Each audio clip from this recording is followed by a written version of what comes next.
I think a lot of folks were hoping for a positive weekend out of BC sports with baseball playing some big games in the ACC tournament and the women's lacrosse team playing in the championship game.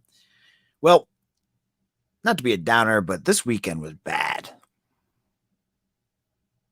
You are Locked On Boston College, your daily podcast on the Boston College Eagles, part of the Locked On Podcast Network, your team every day.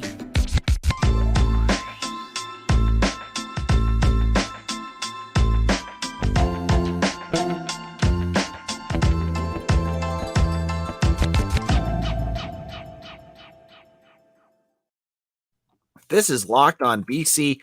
I am your host, AJ Black. Happy Tuesday, everyone. Hope you all had a great weekend, and I hope it was better than BC Athletics, who had quite the weekend. And we're going to kick that off by talking about baseball. Now, at the end of last week, before the selections happened, BC played Clemson in their pod, and it did not go well. They lost 4-1, which in the grand scheme of things, they fell behind early. They weren't able to hit. But at the very end of the game, BC showed a spark where they Nick Wang hit a home run in the ninth inning. They had the tying run up, ended up striking out to end the game. But against Clemson, who ends up being the ACC champions, BC goes out there and hangs tough. But that was the end of their ACC tournament run. Clemson wins it all. Fine, whatever. We get ready for the NCAA tournament. And I think most folks were expecting BC, who were kind of a fringe team in terms of hosting a regional, to get that slot. They were going to be able to get in and become a regional host. It would have been a big moment for Northeast baseball, because BC would probably host a team like Northeastern, Army, and UConn and have a really strong regional game. Like, you see what baseball in this section of the country is all about. But nope, doesn't happen. BC is basically the first team out in terms of hosting a regional site. Instead, you get teams like Auburn, who had a worse record than BC. You had Indiana State, who had, one quality win all year.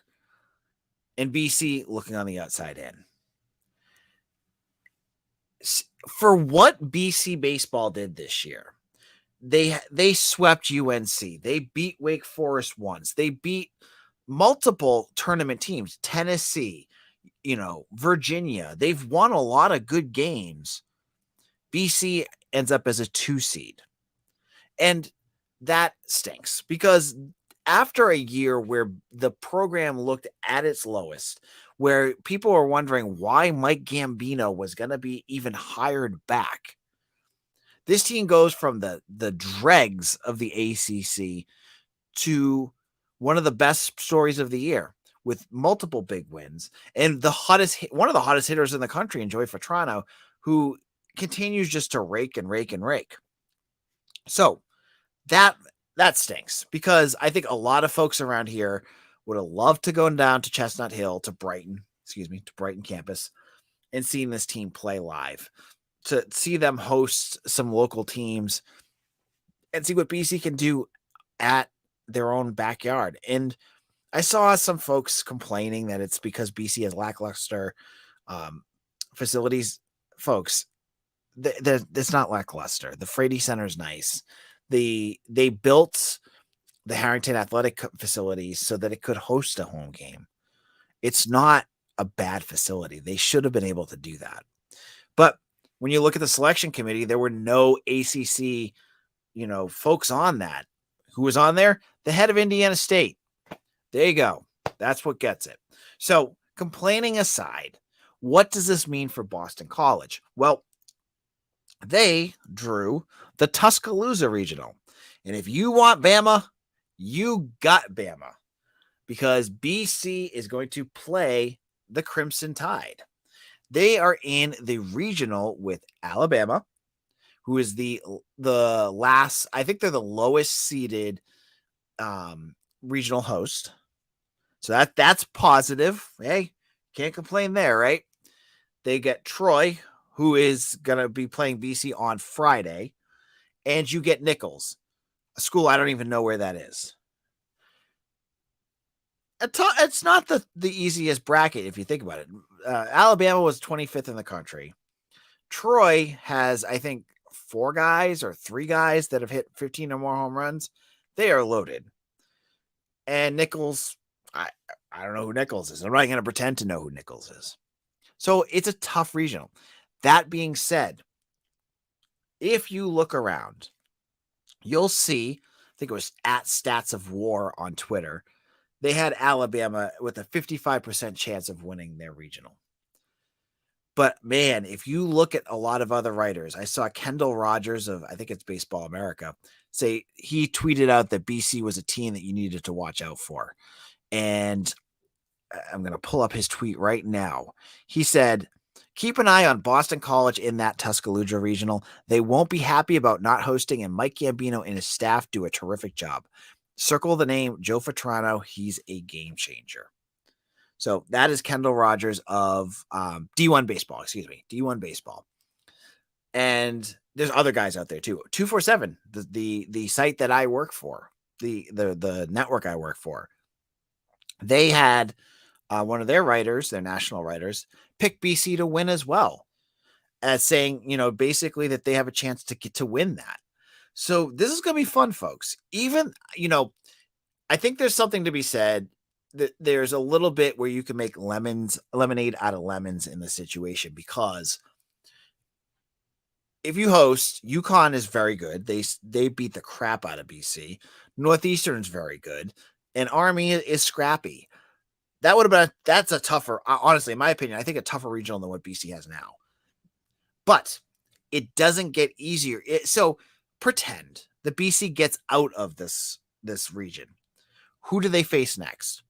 Well, right above them, if they win their regional, is Wake Forest, the number 1 team in the country. So yeah, first of all, BC doesn't get to host on their home turf. Then if they actually do get to win their regional, they get to play Wake Forest, the best team in the country. Tell me that doesn't sting a little bit. So things are not easy for this team, but things about BC baseball have not been easy at all this season. So to say that this is not like par for the course for them is a lie. This is what they've made their bones on all year. This is how Mike Gambino has got this team up every single week. They're the underdogs. This is the team that no one believes in. This is a perfect opportunity for them to go out there and beat Alabama, to beat these other schools, and then maybe finally get that crack again at Wake Forest and see if they can beat them. Should be fun. We'll see what happens there. Now, in a moment, we're kind of tie a bow on a team that had a really good season that ended in a really sad way. We'll get into all of that in just a moment. But if you know me, you know I am a fan of the Built Bars. And if you're looking for a delicious snack but don't want all the sugar and calories, then you got to try the best tasting protein bar ever, Built. Seriously, if you're like me and you want serious making healthier snack choices, I'm getting back into running. I want to make sure that my body's in good shape when I go out there and take those longer runs. I grab a Built Bar instead of any other snack because they are tasty and they are healthy and they are great. Seriously, it tastes so amazing. You won't think they're good for you. I have to keep checking and be like, am I like making a bad choice here? But I'm not. And they come in unbelievable flavors like churro, peanut butter brownie, cookies and cream, and covered in 100% chocolate. Now, when you're looking at the Builts, they have amazing macros, 130 calories and 4 grams of sugar with a whopping 17 grams of protein.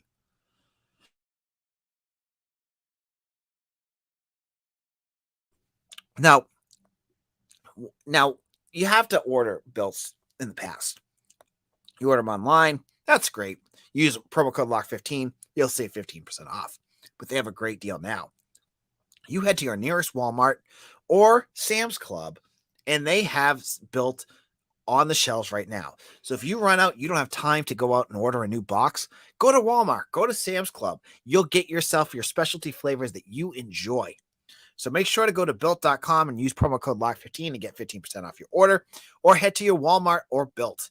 Or Walmart or Sam's. I am sure you will enjoy it. This is Locked On BC. AJ Black.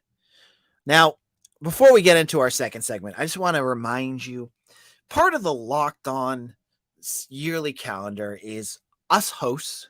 I've given you 5 episodes a week since last August. 5 days a week. I've taken probably like 5-6 days off. June and July, they give us college hosts a chance to drop down to 3 episodes a week. And it's not because I don't love you. It's not because I don't have tons of news to give to you, but it's a chance for me to recharge for the 2023 season. So, starting after this week, we will be doing shows on Monday, Wednesday, and Friday. There won't be Tuesday, Thursday shows. During the summer, hey, in July, maybe I'll do a special episode if there's a commitment and I just have to just dying to get in there. But it's a chance for me to kind of, take things in. So we will still be doing 3 shows a week for June and July, just giving you a heads up there.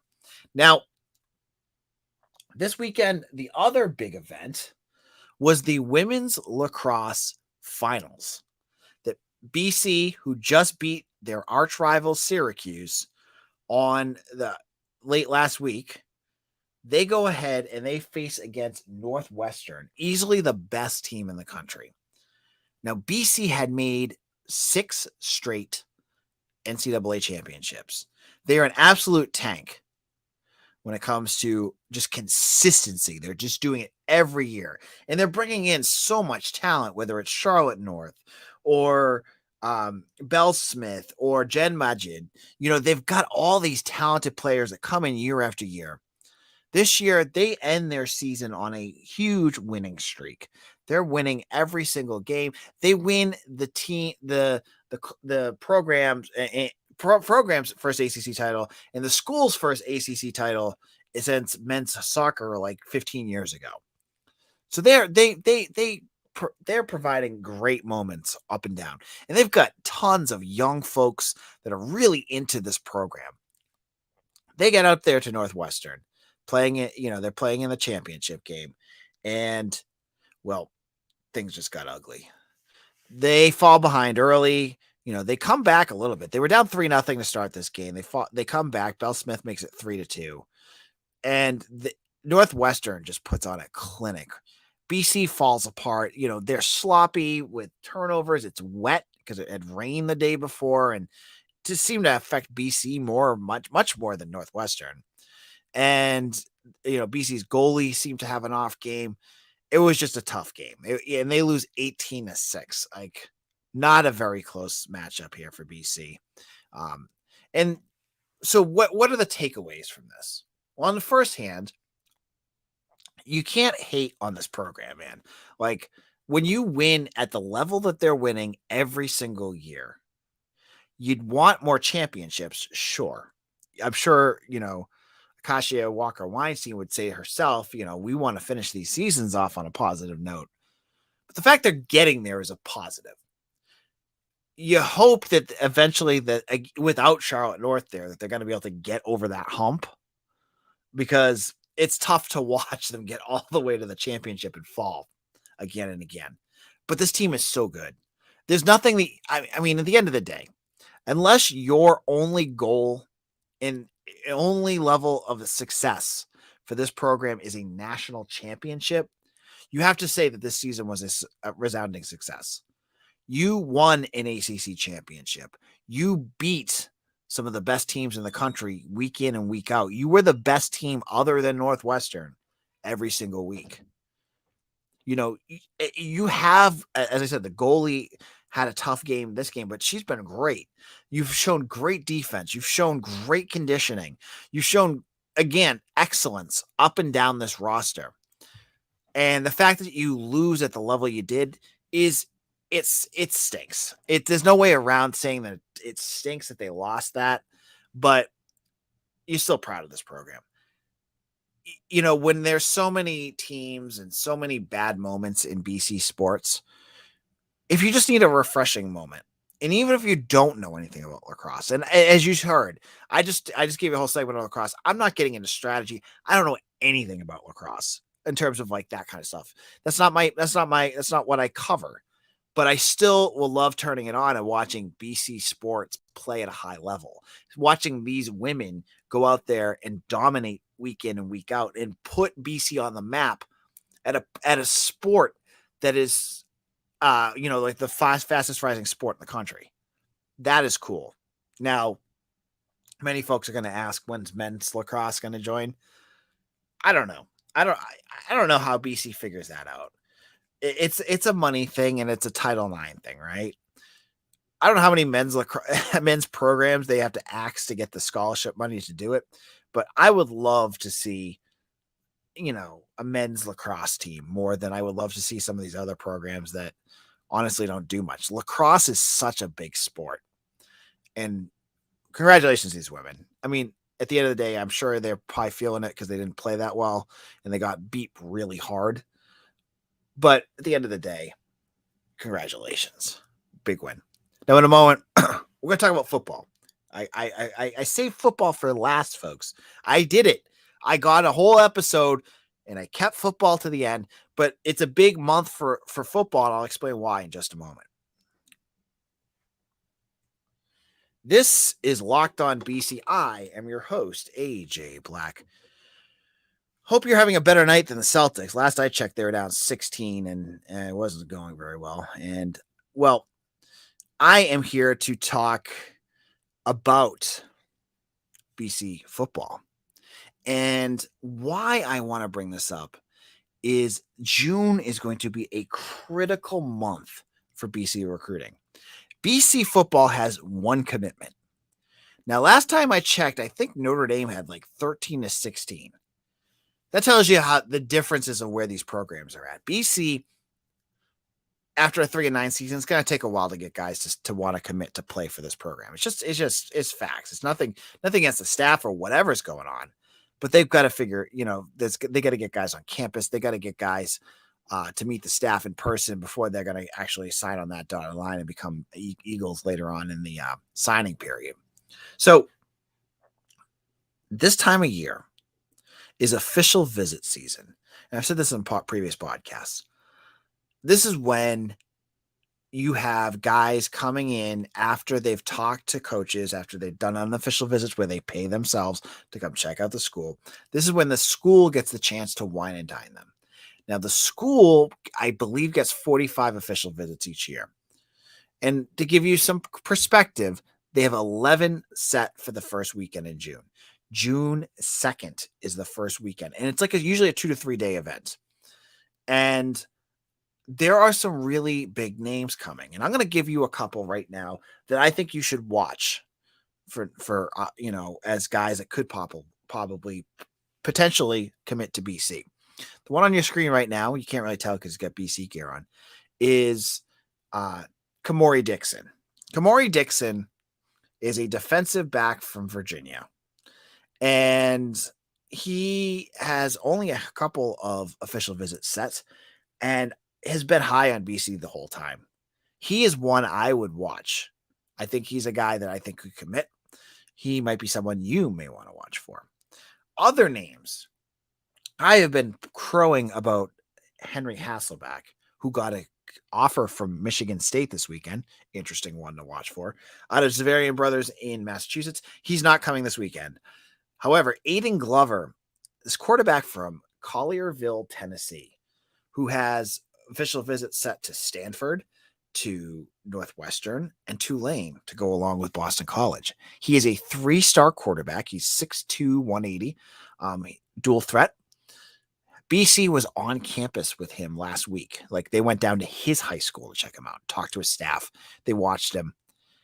If you're not thinking that Henry Hasselback is going to be the answer, this guy could be it. He's coming out this weekend. I don't expect him to make a commitment very quickly, but he might be someone you want to watch. And just as a note, if you are looking to get the best recruiting coverage, come over to 247. This week, end of the week, we're going to have a special sale starting up on Friday. If you haven't signed up yet, do it then. And do it before if you want to. But we have some special deals going on. Every single day on Eagle Insider, we'll be breaking down every kid that is taking an official visit. I'll give you all the info, what I know, what he said, and what I think the odds are commitment. How are you going to beat that, right? So check that out. Make sure you become a member. And I hope you enjoy all my Eagle Insider information here on Locked On BC, because I love giving it to you. Thank you all who have made Locked On BC your first listen. And for those that are everydayers that listen to Locked On BC every single day, like it's part of your life, you guys are the men and women that make this podcast what it is today. Thank you so much. This is AJ Black. You can follow me on Twitter at AJBlack247. Look for our Eagle Insider. Make sure to follow us everywhere on all the socials. And we'll be back again on Wednesday for another episode. Make sure to check us out then. Take care, everyone.